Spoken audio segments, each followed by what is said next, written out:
Jérôme is moving forward. I will also a bit to do a short introduction. So Jérôme is currently with the University of Munich, where he's working on a PhD. Previously, he's completed 2 masters, one in mathematics and cryptography, so very theoretical, and second one in computer science, slightly less theoretical, but definitely he's a theoretician by heart, and today we'll be talking about aspects of homomorphic encryption that is part of this PhD research, where in addition he's also looking into aspects of postquantum cryptography and other cryptographic ranges. Jérôme, the stage is yours. Thank you. Hi everyone. So today I will be talking about fully homomorphic encryption, so FHE, and what kind of security guarantees you should expect out of your FHE schemes. Please don't use insecure FHE schemes. So first, what is like fully homomorphic encryption?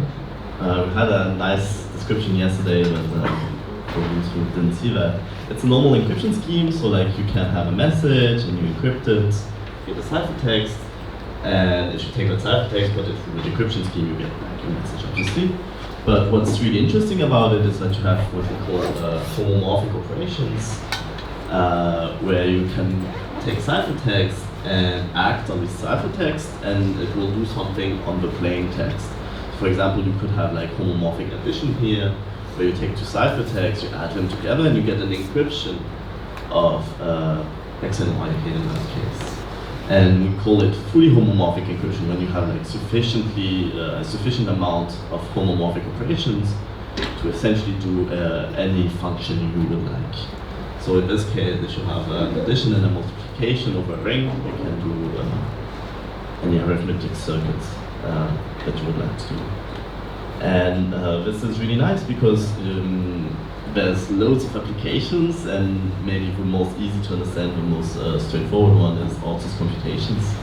So if you will like have some kind of client that's like very computationally like bounded, like for example a smartphone, you might want to like do some kind of computation, but you don't have the power to do it, so you send it to some server. And okay, you might send it like encrypted over the network, so this is fine.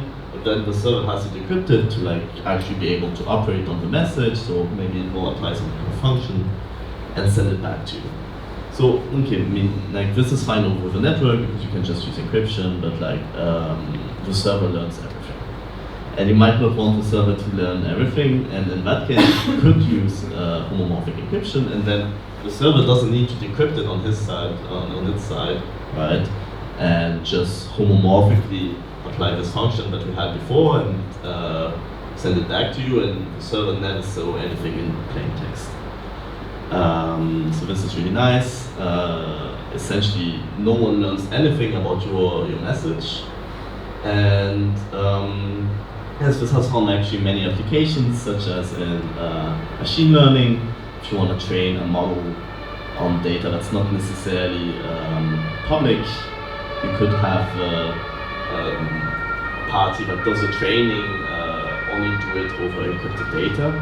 And also it has found some application in blockchains where people use it to do stuff like privacy preserving smart contracts. Yeah. Okay. And so okay, maybe a short history of FHE. It was essentially a wide whale for cryptographers for a long time, for over 30 years. Until in 2009, Craig Gentry came out with a technique called bootstrapping, which unlocked the whole field. And since then we've had many papers that came out with all kinds of improvements, mainly on efficiency. Some of you may be aware that FHE used to be extremely inefficient, kind of famously. But nowadays it is somewhat practical for some applications at least.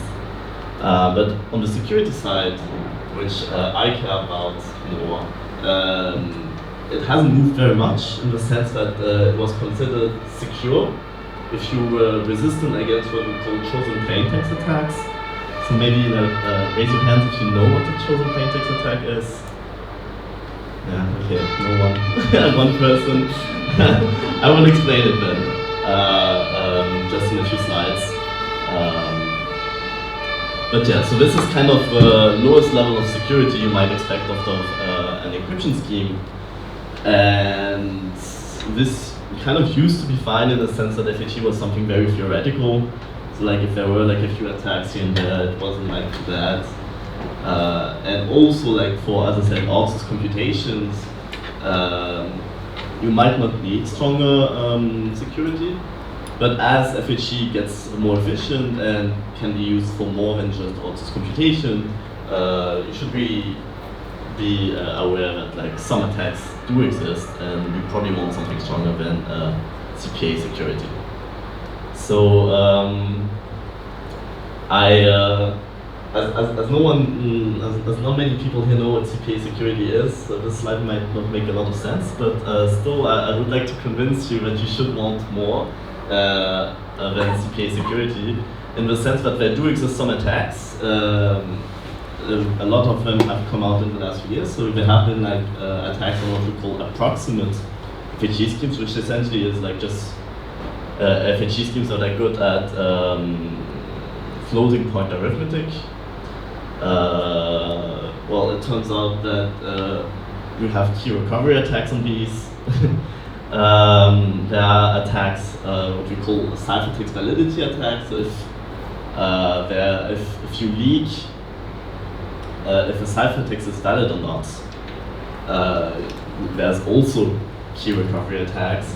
And by that I mean, if you're outsourcing some computation, sending it to a server, and they send you back garbage, you might be like, hey, what the hell? This is garbage, and this is enough for an attack to be made. Also, yeah, some further attacks that I'm not going to explain too much here, but I feel like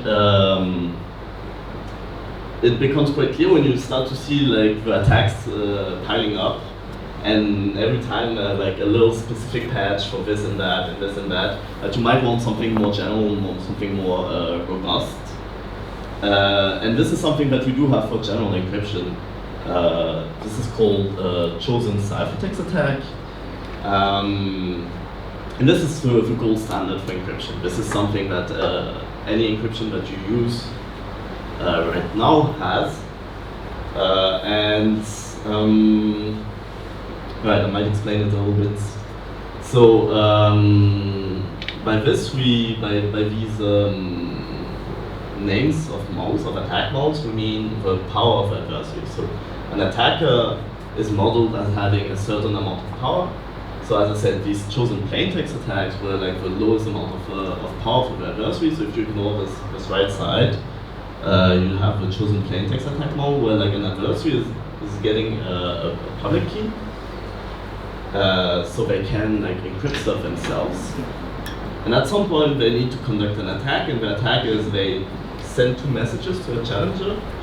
The challenger encrypts one of them, sends it back, and the adversary needs to decide which it is. Right? Was it like M0 or M1?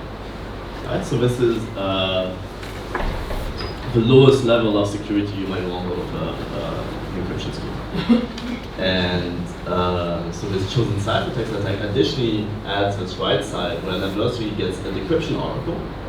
So they get to ask an oracle decryption of the ciphertext, and then the rest is all the same. They need to send messages in, get a challenge ciphertext, and need to decide which it is. And importantly, obviously, they're not allowed to decrypt this C star. That's kind of the crux of it, because they would run trivially, obviously, right? Because if I can decrypt this, I know what the MB is, and then I can obviously decide which was encrypted. Okay, does that make sense? Okay.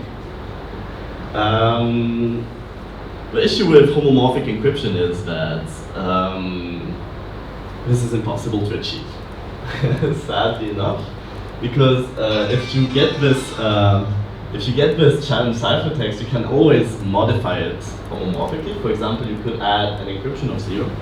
You get another ciphertext, which obviously is not the same as the C star, but still encrypts the same thing because we added 0 on it, right? So once I give it to my decryption oracle, I get back a message, and we have exactly the same issue as I explained to you here, that this condition here can't be like checked, because you have another ciphertext, so this condition is is there, but it still allows for this triple attack. So this is kind of like a theoretical barrier to achieving this ultimate level of security for encryption. Okay, so since this is not possible, what is possible? Well, let's see. There is kind of a weaker version of this chosen-ciphertext attack, which is like denoted by 1 here. And in that case, you get the decryption oracle, but only before you get your child ciphertext. So in that case, the attack from before obviously doesn't exist anymore because, well, you don't have the decryption oracle after receiving this, so obviously you can't decrypt it, right?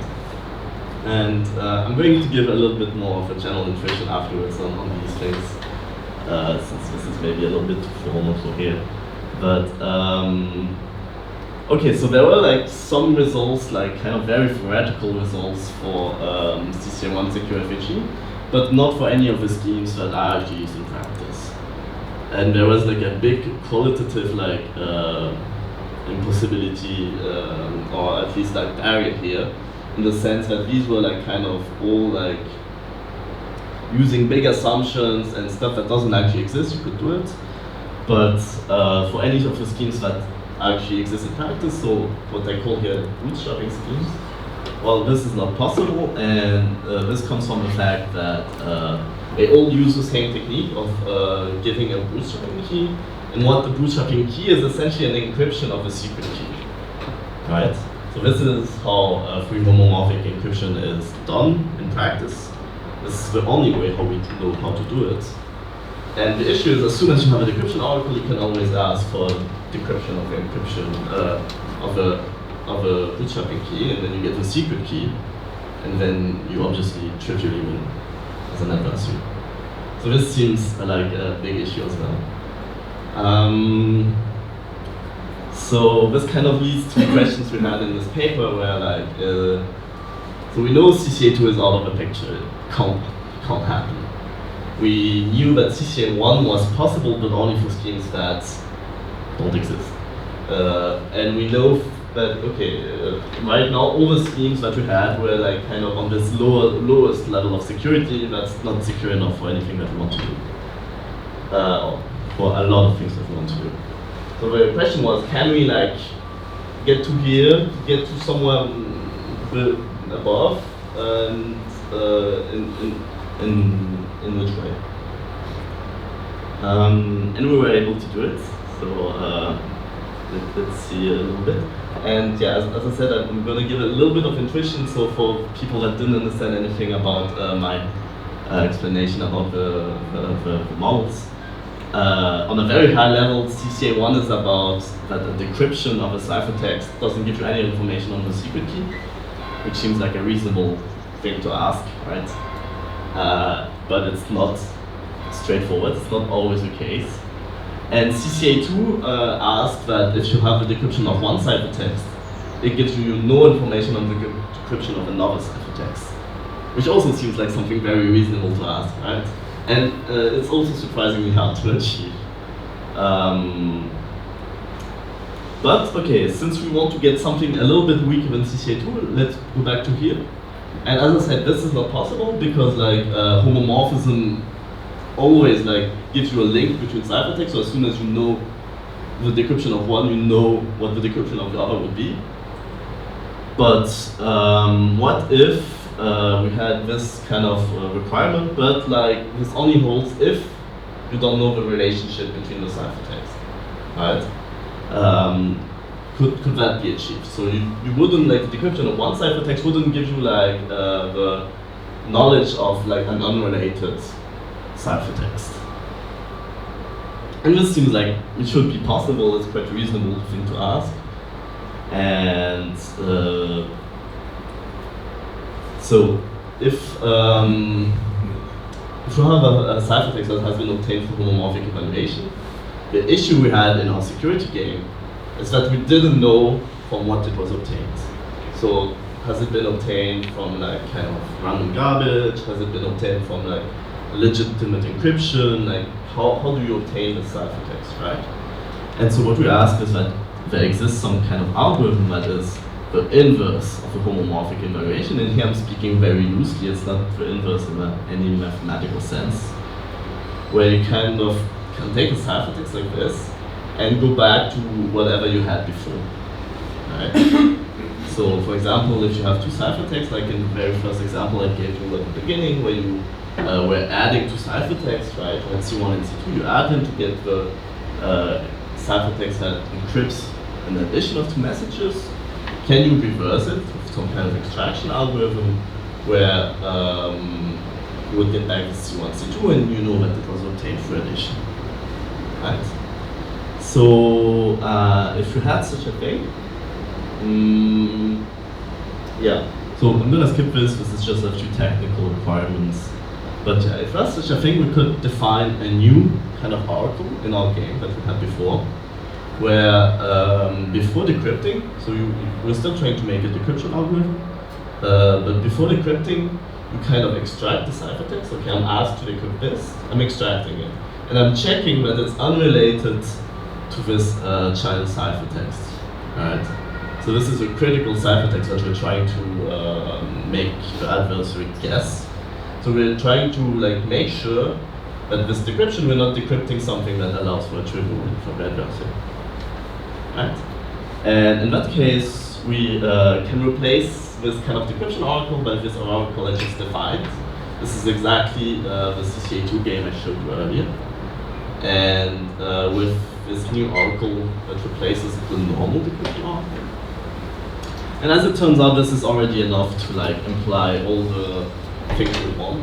We can kind of ignore this and this. I'm not going to explain it today, but so these are kind of the attacks that I showed you earlier. And it turns out that if you achieve this kind of new security definition, then you're safe against all these attacks. So maybe more interestingly, how do you kind of build that? And we give a general way to achieve it, coming from snarks. So the first thing is we need to define what is a valid ciphertext. And to do that, we're going to actually remove homomorphic properties for now. So what I mean by that is that if you have a message, we're going to encrypt it as it was before. So this is kind of the homomorphic encryption we had before. Well, we're going to add some kind of tag here that's going to certify that this is a valid ciphertext.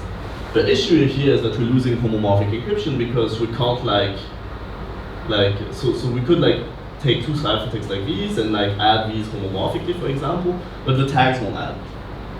And that's the issue, right? You can't add the tags together, and so you can't keep doing homomorphic operations. But okay, this is not an issue because we're going to use snarks. So yeah, for people that know what I mean by this, you could use this for example with encrypt a Mac, or for example with Naoyong. If you don't know what I mean by this, this is fine, you don't need to. Yeah, I'm gonna skip this as well. But yeah, it's the crux of the idea is that afterwards, so you have all these ciphertexts that you want to homomorphically evaluate. So you want, for example, to do some addition, multiplications, whatever.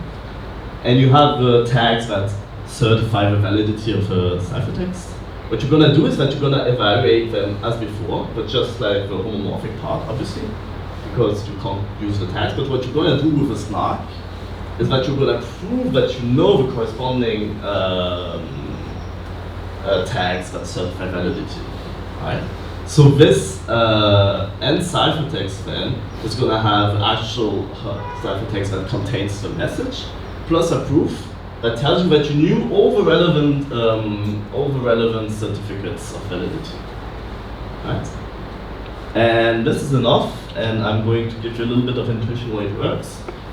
So the issue we had, so this is the normal workflow of FAG in the sense that you're encrypting messages, you get ciphertext, and you do some kind of homomorphic operations, you get another ciphertext, you send it to whichever party is relevant, they decrypt, they get a message which hopefully is a function of the original messages, right? And the issue we had is that an adversary, for example, could do a malicious ciphertext here, which would kind of compromise the homomorphic evaluation, and after decryption there would be some kind of attack vector that an adversary can exploit. So to prevent that, we use these kind of tags of validity here, which means that you can only use valid ciphertext here, but then an adversary could still kind of like say, I'm gonna replace here the C hat with something malicious, and when you decrypt your non-the side, and there's still an attack vector. So that's why we went ahead and used this snark to kind of prove that this C hat is actually linked to these input ciphertexts, and then everything kind of fits together, and now you can be sure that you're getting whatever you want at the end. Okay. So this is the end of my talk.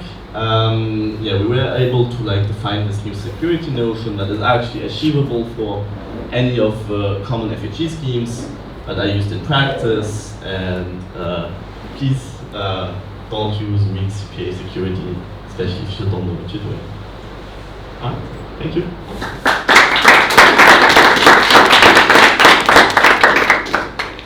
Okay, we have space for questions from the audience. If there is no question from the audience, I might have one question for you. So we also see a lot of applications of FAG in the blockchain space. Sure. Are there some particular ones that make you excited, and also some that you have maybe using your solution in the future or implementation? Yeah. Right. So I don't know if you know Xamarin Company. Yeah, they have kind of, I think they have the biggest ones that are closest to something that is actually like useful in practice. Yeah. And they use something very similar in the sense that they replace. So yeah, they try to make a smart contract solution for, and they kind of have like they replace the snarks that I use here with kind of consensus protocols that you see in the blockchain world, but it provides the same kind of security guarantees, and so yeah, I think that's kind of like an exciting prospect. I must say I'm most excited about like, oh yeah, I mean, as I said, like these attacks are very reasonable, so they could be used in most contexts, to be honest. Like, I feel like the only context where you probably don't need to care about this is if you're purely doing outsourced computations, and really just outsourced computations, and as soon as you get garbage, you never communicate with the server again, then you might not need to care about this. But I feel like this is so finicky that you probably shouldn't take the risk for that if you don't know for sure what you're doing. Great. Thank you very much. So, yes. Do we have time? Yes. Yeah, I'm sorry, I'm not really an expert in your field, but I'm interested in getting the other science into the field from human social science. What I want to say is, for example, about equal rights to do something. Is the broader context question now, is something like to give everybody the same possibility in the encryption. Is something discussed in your field, or I know it's beyond the scope of your paper now, but so do you mean about like kind of regulations, like country that might have regulations? Yes, and encryption? in the end, it ends up with a regulation maybe, but is it just in your research field discussed? I think so. Yeah, it is a topic. Like obviously, like encryption is like it used to be like a kind of a military like war tool, right? Like so, like it still has like very big implications, and like it has lots of implications for privacy, for like all these things. And yeah, there are definitely like research directions on what if, for example, you live in a dictatorial state that's trying to outlaw like these kind of privacy tools. Can you do stuff like hiding or encryption, stuff like that? That definitely exists. Also, like all these tools where you break up the trust in like different tiny pieces is also like something that's very like researched. So for sure, it is a bit research. Thanks. Great. Thank you again.